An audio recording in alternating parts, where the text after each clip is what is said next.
So, hallo! Nachdem es gestern ja kräftig geregnet hat und heute wieder trocken ist, können wir ja mal wieder raus in Wengert.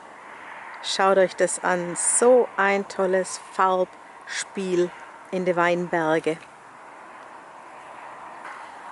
Wie man sieht, muss man kein Indian Summer, man kann auch Swabian Herbst. Am Laub der Blätter kann man übrigens auch erkennen, welche Sorte besonders dunkelrot wird. Die haben nämlich dann auch dunkelrotes Laub im Herbst. Na, hier habt ihr ein Beispiel für Lemberger.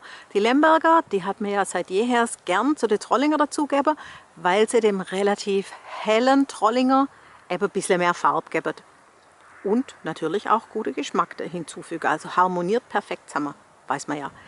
Das hier ist jetzt ein Weinberg nach der Vollernterlese. Schaut mal, so sieht es aus. Der Vollernter, der schüttelt den Stock bloß und dann fallen die Beerle, die reife Beerle ab. Die jetzt hier noch dranhängen, die waren wahrscheinlich nicht vollreif und sind dann halt nicht abgegangen. Und das hier ist unser Spätburgunder. Der hat kein so rotes Laub, sondern geht von grün zu gelb.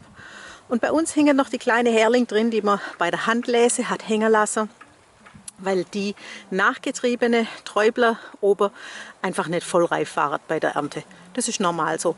Da können sich jetzt im Winter die Vögel dran freuen. Also dann, tschüss! Hey Leute, hat's euch gefallen? Dann guckt doch öfter mal in meinen Kanal rein oder auf meine Homepage, da hat's ein ganz nettes Programm.